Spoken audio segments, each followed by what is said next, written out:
నమస్తే అక్క. నమస్తే అమ్మ. అయితే కొన్ని విమర్శలు వినిపిస్తున్నాక ఈ సభ పెట్టడానికి గల కారణం ఏంటంటే రైతుల దగ్గరికి వెళ్ళి భూమి గుంజుకొని మరీ సభ పెడుతున్నారు. వాళ్ళు ఇంకా కాలువలు కూడా కూరుపుతున్నారు. ప్రజలకు ఇబ్బంది అయ్యేలా ఈ సభ ఏర్పాటు చేస్తున్నారని కొన్ని వాక్యాలు వినిపిస్తున్నాయి. మరి దానికి మీరు సమాధానం ఇస్తారు? ఒక విషయాన్ని గుర్తు చేయాల్సిన అవసరం ఉంది. కేసీఆర్ గారు ఎప్పుడు కూడా డే 1 నుంచి ఈ రోజు వరకు కూడా మా బాసులు గల్లీల్లో ఉంటారు, గ్రామాల్లో ఉంటారు అని చెప్పేవారు. మరి ఇతర పార్టీలకు, జాతీయ పార్టీలకు వాళ్ళ బాసులు ఢిల్లీలో ఉంటారు. మా బాసులు గల్లీలో ఉండేవాళ్ళు, గ్రామాల్లో ఉండేవాళ్ళు, వాళ్ళు చెప్పిన నిర్ణయానికి కట్టుబడి ఈరోజు మేము ప్రతిపక్ష పాత్ర పోషిస్తూ ఉన్నాం. ఈరోజు కూడా రజతోత్సవ సభ ఏర్పాటు చేసుకుందాం, 24 సంవత్సరాలు పూర్తి చేసుకొని 25 సంవత్సరంలో అడుగు పెడుతున్నాం, ఘనంగా ఈ పండుగను చేసుకోవాలని చెప్పి భావించినప్పుడు ఎక్కడ ఏర్పాట్లు చేయాలని ఆలోచనలో పార్టీ ఉన్నప్పుడు ఎల్కతుర్తి గ్రామానికి సంబంధించిన రైతులందరూ కూడా వారే వచ్చి స్వయంగా మా భూములలో నిర్వహించండి, మాకు ఒక పంట నష్టమైనా మేము బాధపడము, రేవంత్ రెడ్డి గారి ప్రభుత్వం వచ్చిన తర్వాత మేము విపరీతంగా నష్టపోయినాము, మీరు వచ్చి అడుగు పెడితేనన్నా మా భూములు బాగుపడతాయి, మీరు రండి అని చెప్పి ఎల్కతుర్తి గ్రామానికి సంబంధించిన రైతులు వాళ్ళ భూములలో సభ పెట్టుకోమని చెప్పి వాళ్ళు అడిగినారు. సో గల్లీలో ఉండే వాళ్ళు మా బాసులు, ఎల్కతుర్తిలో ఉండే బాసుల మాట విని కేసీఆర్ గారు ఈ ఎల్కతుర్తి ప్రాంగణాన్ని ఎంచుకుని ఇక్కడ సభను నిర్వహించబోతా ఉన్నాం. ఎల్కతుర్తి గ్రామస్తులు అందరూ కూడా మాకు సహకరిస్తూ ఉన్నారు. ముఖ్యంగా రైతాంగం రేవంత్ రెడ్డి గారి మీద కోపంతో, కసితో ఈ భూములలో సభ పెట్టాలని చెప్పి వాళ్ళు కోరినారు. ఆ కోరిక మేరకు ఈరోజు ఇక్కడ జరుగుతాం. అయితే ఇంకొకటి ఏంటంటే 25 ఏళ్ళ రజోత్సవ సభ బీఆర్ఎస్కి పెడుతున్నారా, టీఆర్ఎస్కి పెడుతున్నారా అని కూడా వినిపిస్తున్నాయి. మరి దానికి సమాధానం ఏమంటారు? మరి తప్పేం లేదు. తెలంగాణ రాష్ట్ర సాధన కోసం పుట్టిన టీఆర్ఎస్ పార్టీ, తెలంగాణ రాష్ట్ర సమితి అంచెలంచెలుగా ఎదిగి 14 సంవత్సరాలలో నై తెలంగాణని కూడా జై తెలంగాణ అనిపించి తెలంగాణ రాష్ట్రాన్ని సాధించింది. మోసం చేసిన యూపీఏ అంటే కాంగ్రెస్ గవర్నమెంట్ మెడలు వంచి తెలంగాణ రాష్ట్రాన్ని సాధించినాం. 2009లో ఇస్తానన్న మాటని వెనక్కి నెడుతూ జాప్యం చేస్తూ అనేక మంది పిల్లలు బలిదానాలు అయిపోతుంటే కూడా ఆ బలిదానాలను చూస్తూ కూడా ఏమాత్రం కూడా ఆ రోజు మరి యూపీఏ గవర్నమెంట్, సోనియా గాంధీ గారు కానీ పెద్దగా పట్టించుకోలేదు. 2014లో తెలంగాణ రాష్ట్రాన్ని ఇవ్వడం జరిగింది. అంటే 2009 నుంచి 2014 వరకు వారు చేసిన జాప్యంలో అనేక మంది పిల్లలు అసూలు బాసినారు. సో ఈ క్రమంలో 2014లో తెలంగాణ రాష్ట్రాన్ని సాధించిన తర్వాత టీఆర్ఎస్ పార్టీ జెండా పట్టిన రోజే కేసీఆర్ గారు చాలా స్పష్టంగా చెప్పినారు, నేను గనక సగంలోనే జెండాను వదిలేస్తే రాళ్లతో కొట్టి చంపండి నన్ను చెప్పి చాలా స్పష్టంగా చెప్పినారు కేసీఆర్ గారు. పట్టిన జెండాను విడవకుండా, ఇచ్చిన మాటను వదిలిపెట్టకుండా గట్టి సంకల్పంతో తెలంగాణ రాష్ట్రం సిద్ధించేంత వరకు కూడా కాళ్ళు కూడా మొక్కడానికి సిద్ధపడ్డారు. అంతగా తెలంగాణ ఆత్మగౌరవాన్ని నిలబెట్టడానికి, అస్తిత్వాన్ని నిలబెట్టడానికి కేసీఆర్ గారు తపన పడ్డారు.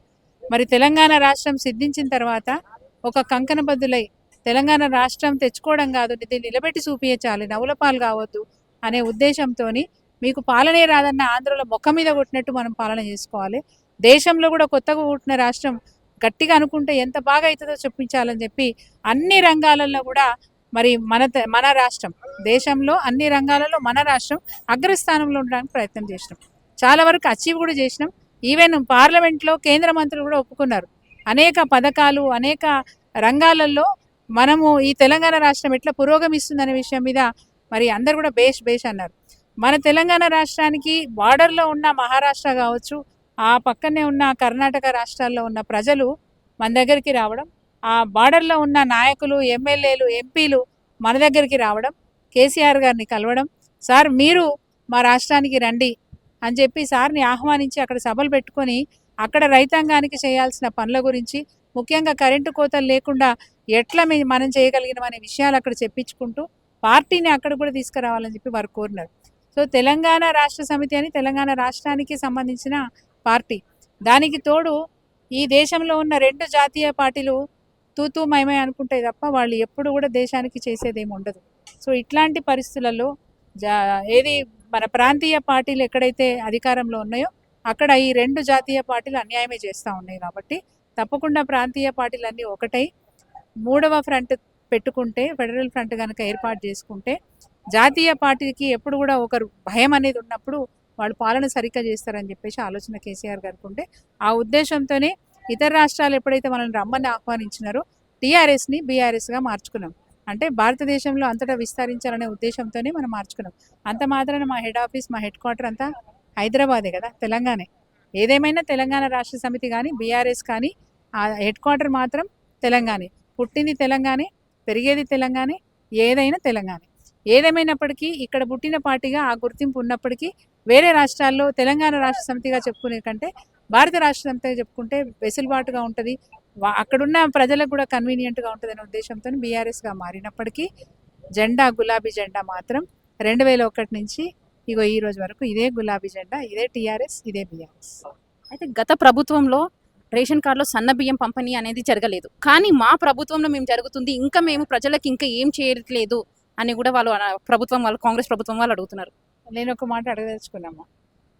చాలా చేస్తున్నారు, చాలా చెప్తున్నారు, చేస్తున్నామని బాగా చెప్పుకుంటున్నారు, చేస్తున్నామని చెప్పుకుంటున్నారు. గ్రౌండ్లో ఏం లేదు.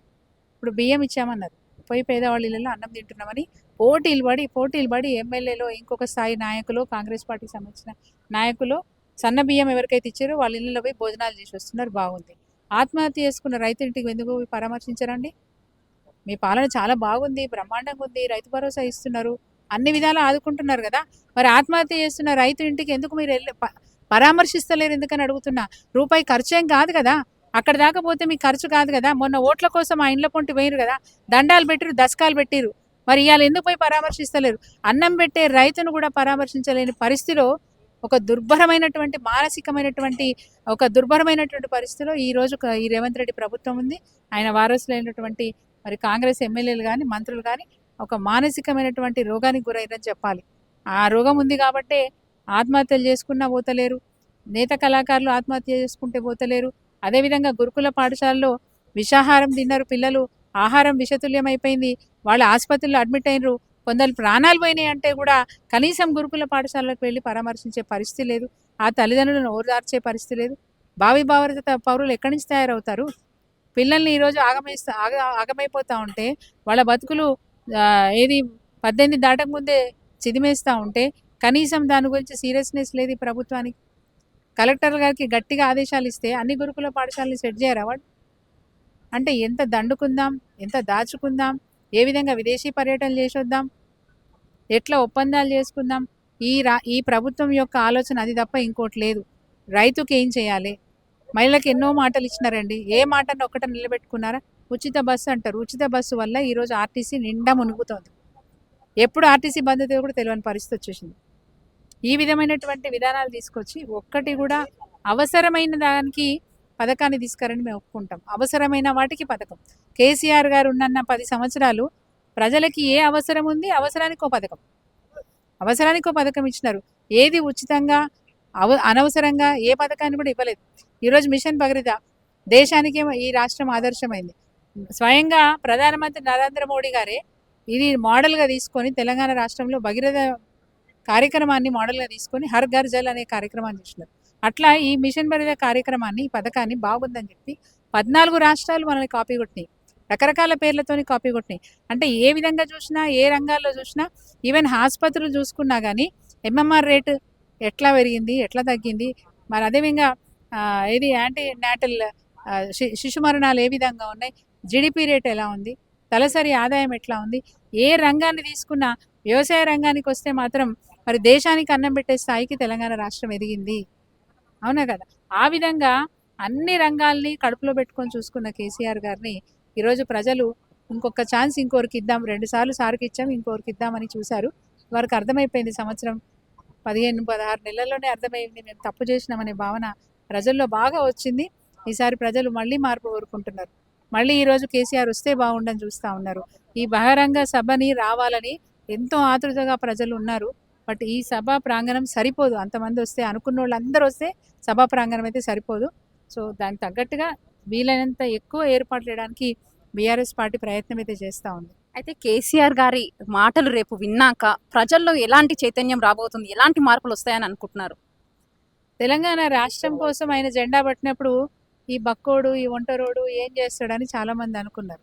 అంటే మేధావులు కూడా, ప్రజా సంఘాల నాయకులు కూడా, అంతకుముందు తెలంగాణ కోసం పనిచేసిన వాళ్ళు కూడా ఈయనతోని ఏమవుతుందిలే అనుకున్నారు. బట్ ఆయన వాక్చాతుర్యం కానీ, ఆయన మేధో సంపద కానీ తెలంగాణ రాష్ట్రాన్ని సాధించి పెట్టడానికి వీళ్ళందరినీ కలుపుకొని వచ్చింది.